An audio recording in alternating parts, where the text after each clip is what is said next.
Revista Espírita. Jornal de Estudos Psicológicos. Tradução de Evandro Noleto Bezerra. Federação Espírita Brasileira.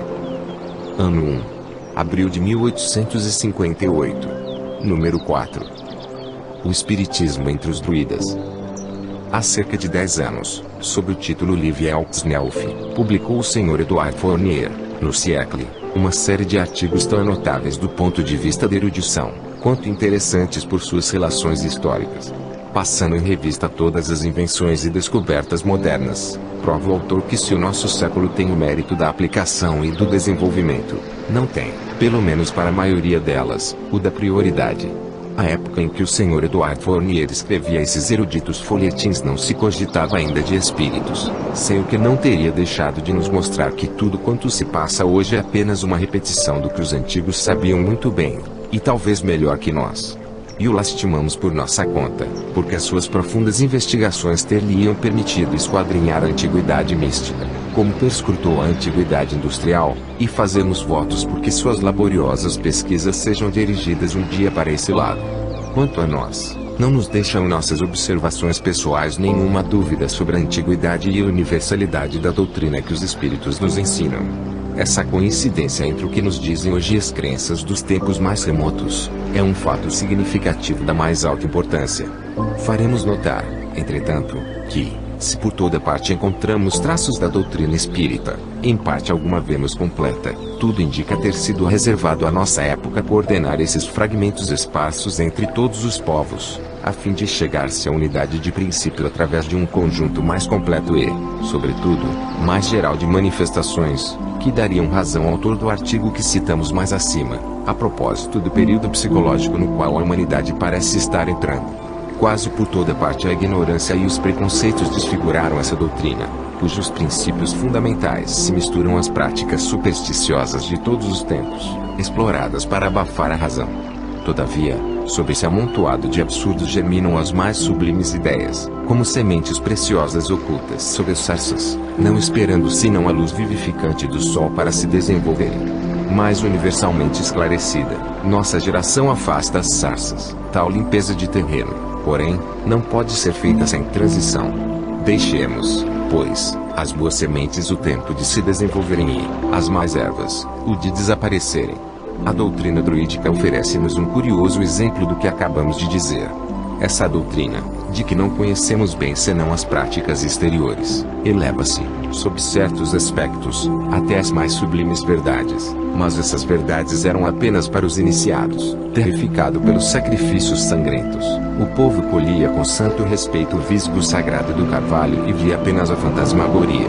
Poderemos julgá-lo pela seguinte citação, extraída de um documento tão precioso quanto desconhecido, e que lança uma luz inteiramente nova sobre a teologia de nossos ancestrais. Entregamos à reflexão de nossos leitores um texto céltico, há pouco publicado, cujo aparecimento causou uma certa emoção no mundo culto.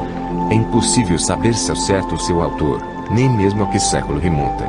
Mas o que é incontestável é que pertence à tradição dos bardos da Gália, e essa origem é suficiente para conferir-lhe um valor de primeira ordem. Sabe-se, com efeito, que ainda em nossos dias a Gália se constitui no mais fiel abrigo da nacionalidade galesa que, entre nós, experimentou tão profundas modificações. Apenas abordada de leve pela dominação romana, que nela só se deteve por pouco tempo e fracamente, preservada da invasão dos bárbaros pela energia de seus habitantes e pelas dificuldades de seu território, submetida mais tarde à dinastia normanda que, todavia, teve que lhe conceder um certo grau de independência. O nome de Gaules, Galia, que sempre ostentou, é um traço distintivo pelo qual se liga, sem descontinuidade, ao período antigo. A língua quimrique, outrora falada em toda a parte setentrional da Gália, jamais deixou de ser usada, e muitos costumes são igualmente gauleses.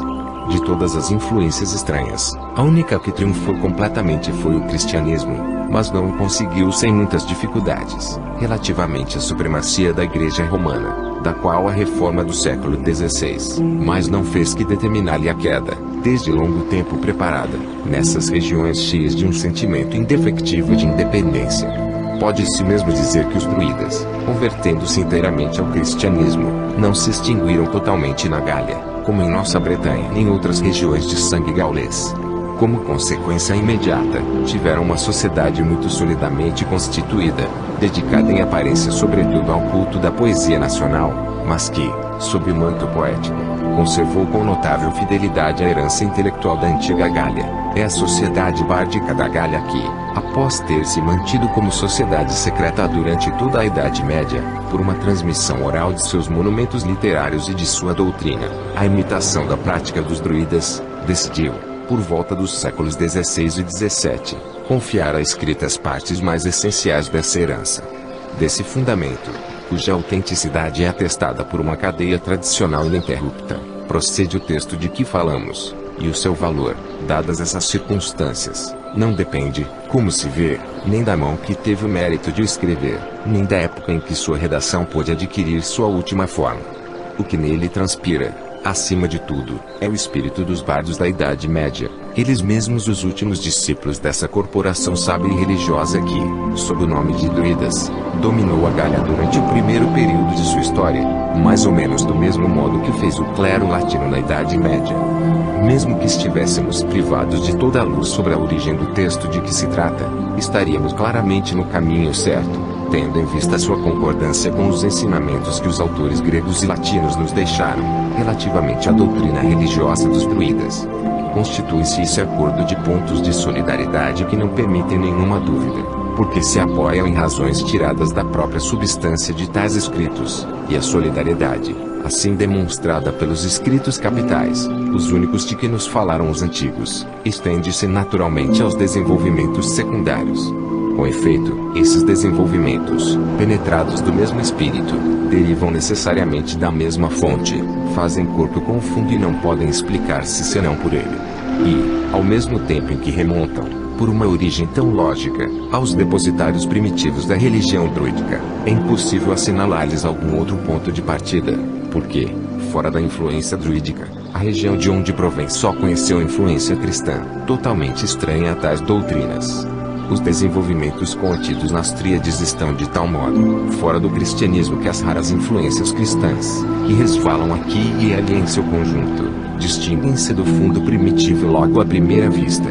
Essas emanações, oriundas ingenuamente da consciência dos bardos cristãos, bem podiam, se assim podemos dizer, intercalar-se nos interstícios da tradição, mas nela não puderam fundir-se. A análise do texto é, pois, tão simples quanto rigorosa, visto que pode reduzir-se a pôr de lado tudo que traz o sinete do cristianismo e, uma vez operada a triagem, considerar como de origem druídica tudo quanto fica visivelmente caracterizado por uma religião diferente da do Evangelho e dos concílios. Assim, para citar apenas o essencial, e partindo do princípio tão conhecido de que o dogma da caridade em Deus e no homem é tão especial ao cristianismo quanto é o da transmigração das almas ao antigo druidismo, um certo número de tríades, nas quais respira um espírito de amor jamais conhecido na Gália primitiva, traem-se imediatamente como marcas de um caráter comparativamente moderno, enquanto que as outras, animadas por um sopro totalmente diferente, deixam ver ainda melhor o selo da alta antiguidade que as distingue. Enfim, não é inútil observar que a própria forma do ensinamento contido nas tríades é de origem druídica. Sabe-se que os druidas tinham uma predileção particular pelo número 3, e o empregavam de modo especial, como não mostra a maioria dos monumentos gauleses, para a transmissão de suas lições que, mediante essa forma precisa, gravavam-se mais facilmente na memória. Diógenes Laércio conservou-nos uma dessas tríades, que resume sucintamente o conjunto dos deveres do homem para com a divindade, para com seus semelhantes e para consigo mesmo: honrar os seres superiores, não cometer injustiça e cultivar em si a virtude viril. A literatura dos bardos propagou, até nós, uma multidão de aforismos do mesmo gênero, interessando a todos os ramos do saber humano: ciência, história, moral, direito, poesia. Não os é mais interessantes, nem mais próprios a inspirar grandes reflexões do que aqueles que publicamos aqui, segundo a tradução que foi feita pelo Sr. Adolphe Pictet. Dessa série de tríades, as 11 primeiras são consagradas à exposição dos atributos característicos da divindade. É nessa seção que as influências cristãs, como era fácil de prever, tiveram mais ação. Se não se pode negar ao druidismo conhecimento do princípio da unidade de Deus, é possível que, em consequência de sua predileção pelo número ternário, tivesse concebido vagamente alguma coisa da divina Trindade. Todavia, é incontestável que o que completa essa elevada concepção teológica, qual seja, a distinção das pessoas e particularmente da terceira, pôde permanecer perfeitamente estranho a essa antiga religião. Tudo leva a crer que os seus sectários estavam muito mais preocupados em estabelecer a liberdade do homem, do que em instituir a caridade, e foi mesmo em consequência dessa falsa posição de seu ponto de partida que ela pereceu. Também parece lógico associar a uma influência cristã, mais ou menos determinada, todo esse começo, particularmente a partir da quinta tríade. Em seguida aos princípios gerais relativos à natureza de Deus, passa o texto a expor a constituição do universo. O conjunto dessa constituição é formulado superiormente em três tríades que, ao mostrarem os seres particulares em uma ordem absolutamente diferente da de Deus, completam a ideia que se deve formar do ser único e imutável. Sob fórmulas mais explícitas, essas tríades não fazem, afinal, senão reproduzir o que já se sabia, pelo testemunho dos antigos, da doutrina da transmigração das almas, passando alternativamente da vida à morte e da morte à vida. Pode-se considerá-las como comentário de um célebre verso de Prasali, no qual o poeta exclama, dirigindo-se aos sacerdotes da Gália, que, se aquilo que ensinam é verdade, a morte é apenas o meio de uma longa vida. Longae vitae mors media est.